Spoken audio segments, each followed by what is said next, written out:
Mas o juiz tem proposta? Eu não sabia que Vossa Excelência era parte. Eu que não sou advogado, eu até vou querer a opinião do senhor. A opinião não, na verdade, a explicação do senhor sobre isso. Mas sobre essas atuações dos juízes, eu lembro de um caso que aconteceu nos Estados Unidos, que um juiz julga um líder da religião dele. Ele julga um líder da religião dele mesmo. E depois ele dá uma entrevista sobre o resultado do julgamento, justamente por essa questão dual aí. E ele fala, olha, do meu ponto de vista, ele está certo. Mas eu não tô aqui para dizer quem tá certo ou errado. Eu tô aqui para aplicar a lei. Então eu puni ele. E eu já falei isso, falei assim, aqui se fala sobre juiz fazer justiça. E é uma frase minha, que eu já disse várias vezes, é o seguinte, juiz não existe para fazer justiça, juiz existe para aplicar a lei. É isso mesmo? Qual é a função do juiz?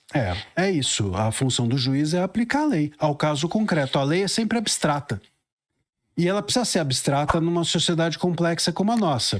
Então, como ela é abstrata, precisa de um juiz para aplicar o caso concreto, né? Você pega, por exemplo, tem os códigos antigos, Código de Hammurabi, por exemplo. Esse era bom, hein? Era bom.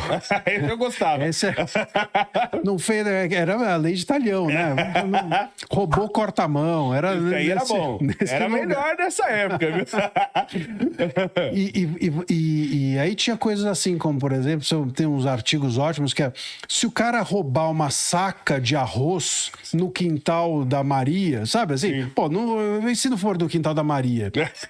E se a saca for de feijão e não de arroz? Enfim, não tem como. Numa sociedade mais complexa, você precisa fazer as leis mais abstratas. Aí você vai colocar assim, roubar, né? Pronto, não importa onde, não importa o quê. E aí você vai colocar as penas maiores ou menores a depender de se for no quintal, se for na casa, se for com violência. E aí entra o juiz. Então o juiz ele é necessário não para inventar a lei, mas para aplicar aquela lei que é abstrata na nossa sociedade complexa ao caso concreto, ao caso que está na mão dele, ao caso que ele está vendo, que estão com as provas diante dos olhos dele. E o que a gente aqui, no entanto, tem feito é o contrário, né? O juiz olhar a lei e falar, essa lei não está muito boa. Mas eu sou... Quantas vezes você não entra, não precisa nem ser STF, você entra no judiciário primeira instância, o cara vira e fala assim, aqui a jurisprudência diz outra coisa, mas eu tenho um entendimento diferente. Como se o entendimento dele importasse. O entendimento pessoal do juiz não interessa, porque a lei interessa. A lei é o fruto de uma construção coletiva. O que o juiz pensa não interessa. Se o juiz quer pensar, escreve um livro. Agora, não pode fazer da atuação dele um exercício de criatividade. Ele precisa pegar aquela lei, que é a construção coletiva, e aplicar ao caso concreto. É isso, é simplesmente isso. Mas a gente perdeu essa função. Nós temos juízes ativistas, como a gente fala, que querem botar a sua visão de mundo acima de tudo e todos. Na área trabalhista, então, o senhor nem imagina. Não, o senhor com certeza imagina muito melhor que eu. É que, como eu já vi muito, que eu tenho muitos amigos empresários, eu inclusive sou, tem um amigo meu, por exemplo, que ele tinha uma determinada empresa dele lá, tinha uma válvula de segurança lá para o sistema, então você treina. Aí que tá, eu treino um funcionário para ele ser responsável por algo. Aí ele não é responsável e eu tenho que ser responsável, sendo que eu tô pagando ele para ser responsável. Aí o cara, para economizar o trabalho dele, ele tirou a válvula de segurança. E ele mesmo se queimou, lá depois de um acidente. Aí foi lá, vai no juiz e tal, e você explica. Fala, olha, aconteceu isso, ele, né, tirou a válvula para facilitar o trabalho dele. Ele é o responsável, ele paga por isso, ele é pago por isso e ele tirou. Aí chega o juiz e fala, mas o senhor não olha todos os dias? Pô, se eu for olhar todos os dias, todos os sistemas da empresa... Eu mando todo mundo embora e trabalho sozinho. Contrata o chimpanzé lá que você falou. É isso aí. Contrata um monte de macaquinho e deixa lá. Aí o juiz ainda chega, que eu acho um absurdo um juiz falar isso pro cidadão, e falou assim pra esse amigo meu, falou assim, o senhor não foi muito inteligente fazendo isso? Aí ele até respondeu, falou, realmente eu não fui.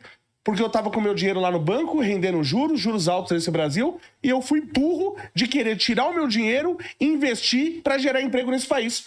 Um país que me trata como inimigo por querer gerar emprego. Pô, eu nunca vi um juiz falando isso pra um bandido. Pra um bandido eles não falam assim. Agora, em contrapartida, eu já entrei com o processo, questão, por exemplo, de acidente de carro e tal, e eu tenho visto uns juízes novos, muito bons, muito educados, e com muito conhecimento. Você acha que isso está criando... Tudo isso que está acontecendo no STF está preocupando os novos juízes ou não? Olha, pode ser. Eu recebo até muita mensagem de juiz de primeira instância, promotor, tá tudo particular, dizendo assim, concordo com você, não posso falar, mas concordo com...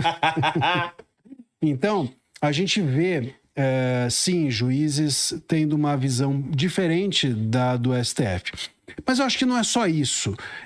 O que parece que está enchendo um pouco o saco é essa visão, que é uma visão, precisa ser dito isso, que é uma visão de esquerda, de existir um mundo onde há oprimidos e opressores. Então o mundo se divide entre opressores e oprimidos, e a vítima é o herói do século. Né? Então o cara que é vítima, parabéns para ele.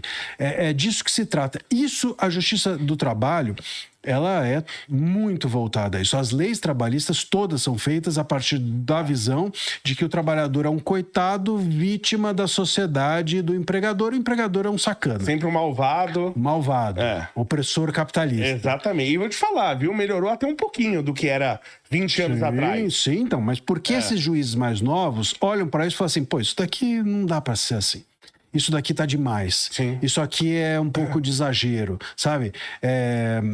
Uma vez eu vi até teve uma ação trabalhista, um cara era professor de direito, num cursinho, e pagava por fora, né? Recebia sem ser CLT. Sim. E aí ele saiu de lá e processou o cursinho. E o juiz deu uma decisão ótima, que falou assim, o senhor queria o melhor dos mundos, o senhor não é um ignorante, o senhor conhece as leis, porra, você é professor de direito. Mas o senhor queria o melhor dos mundos, receber por fora, e aí depois que sai, processa o curso. Então assim, esse tipo de abuso... Isso 20 anos atrás era impensável. Não é? É isso.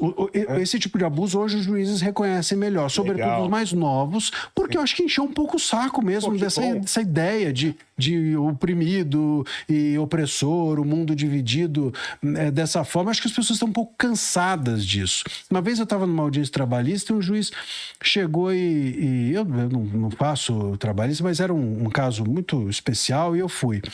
E o juiz falou assim, olha, a proposta do juiz é o seguinte. Eu falei assim, pera um pouquinho, mas o juiz tem proposta? Eu não sabia que Vossa Excelência era parte.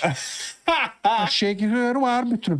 Pensei que estava distante do caso e as partes aqui iam fazer propostas. Sim. Se o senhor é parte, então peraí, então eu tenho um 2 contra 1 aqui. Né? E eu já ouvi proposta do juiz. Proposta do juiz. Agora que eu tô percebendo isso. Nunca vi um negócio desse. Mas é meio comum, né? Isso aí, né? É uma loucura, é comum, mas é uma loucura. Imagina um jogo de futebol, chega ali em vez de estão em dúvida se foi pênalti, ao invés de chamar o VAR, o juiz vira e fala assim, vamos fazer uma proposta, aí você bate um pênalti depois, não existe isso, é ou não é? O juiz está ali para dizer o que é. O juiz não está ali assim para fazer acordo entre as partes e muito menos para ter uma proposta. É porque eu já ouvi isso, né? Já ouvi o juiz chegando com a proposta, mas agora que o senhor falou, eu tô pensando, eu peguei uma juíza há pouco tempo, muito boa, inclusive, achei muito educada e com muito conhecimento, e realmente ela fez isso. As partes têm alguma proposta? Ela perguntou se tinha. Se não tem, acabou. Não tem. Acabou. Não, é que eu não tinha... Eu sou da área, né? Eu não tinha pensado nisso, mas o senhor tem razão. No momento em que o juiz tem uma proposta, ele deixou de ser juiz. Mas você não acha... Não, sem querer defender. Mas se não tem, você não acha que é legal o juiz só se ver uma coisa que possa ser bom para ambos e propor para ver se já acaba ali para não gastar mais o judiciário? Eu acho que o juiz ele pode contemporizar, ele pode olhar e falar assim, poxa, mas aqui não sei o quê, ou ali também não sei o quê. Isso é uma coisa, vamos dizer assim, olhar a dança e dar o seu palpite. Uma outra coisa é chegar e falar assim, eu vou escolher a música. Vocês querem essa música? Você quer essa música? Você quer aquela? A minha é a seguinte, porque no momento em que o juiz tem a música dele, tem a proposta dele, a dele é mais relevante, ele tem o poder. Claro. Então, a conciliação passa a ser uma coação. Sim. Pô, eu tô oferecendo 5, ele tá oferecendo 7. Aí o juiz fala assim, não, a minha proposta aqui é 20. Bom, então aí eu que tô ali, falo assim, pô, eu tô ferrado. Se não acolher esses 20, eu tô frito, vou tomar uma sentença. Né? Se ele tá aí, beleza, ele tá tendo as condições. Pronto, o juiz saiu da posição de passividade, passou a ser um juiz ativista.